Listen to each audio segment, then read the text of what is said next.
नमस्कार दोस्तों। आज की कहानी का शीर्षक है मेहनत का फल और यह हम सभी के लिए एक शक्तिशाली प्रेरणा है। यह कहानी हमें याद दिलाती है कि संकल्प और परिश्रम से हम असंभव को भी संभव बना सकते हैं। कड़ी मेहनत और कभी हार न मानने के माध्यम से हम बाधाओं को पार कर सकते हैं और अपने सपनों को वास्तविकता में बदल सकते हैं। तो आइए इस कहानी में डूबें और देखें कि कैसे पात्रों की मेहनत उन्हें सफलता और संतुष्टि की ओर ले जाती है।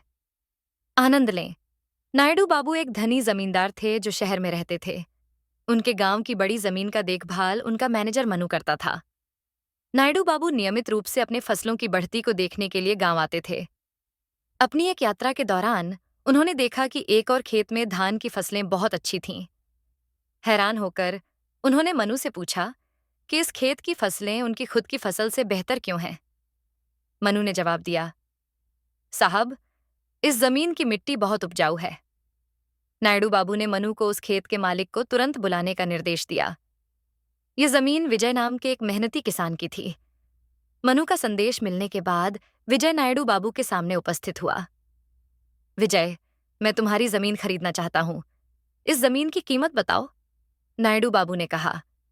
पहले तो विजय सदमे में था, लेकिन कुछ समय बाद उसने कहा, साहब, यह जमीन मेरी आय का एकमात्र स्रोत है। अगर मैं इसे बेच दूं तो मैं अपने परिवार को कैसे खिलाऊंगा। ओह विजय, चिंता मत करो। मैं तुम्हें तुम्हारे 2 एकड़ के बदले 6 एकड़ जमीन दूंगा। मुझे यकीन है कि कोई भी तुम्हें इतना अच्छा प्रस्ताव नहीं देगा, नायडू बाबू ने कहा। नायडू बाबू एक बहुत शक्तिशाली व्यक्ति थे, इसलिए विजय के पास कोई विकल्प नहीं बचा था और उसे मानना पड़ा। धनी जमींदार ने मनु को विजय को पहाड़ियों में 6 एकड़ की बंजर जमीन देने का आदेश दिया। हालांकि वह जमीन पत्थरों से भरी थी, विजय ने चुपचाप जमीन स्वीकार कर ली और घर लौट गया। इसके तुरंत बाद नायडू बाबू शहर के लिए रवाना हो गए। उन्हें यकीन था कि उनकी नई जमीन उन्हें और अमीर बना देगी। नायडू बाबू अपने शहर के जीवन में बहुत व्यस्त हो गए। उसी समय विजय भी अपनी नई जमीन को उगाने में व्यस्त हो गया। नई जमीन बड़ी थी और उसे तैयार करने के लिए बहुत मेहनत की जरूरत थी।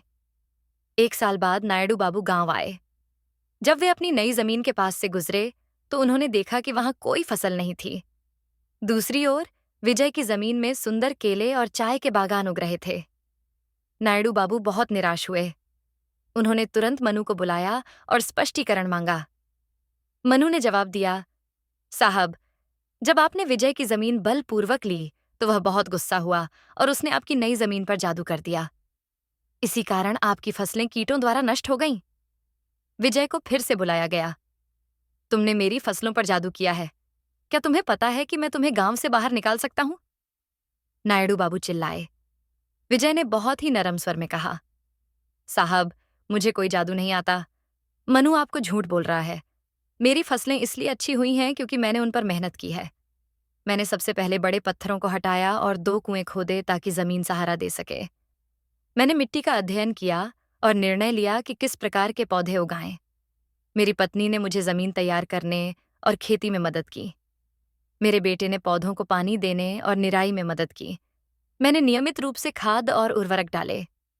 पौधों को परिणाम दिखाने में लगभग 1 साल लग गया और वह परिणाम आप मेरी जमीन में देख रहे हैं।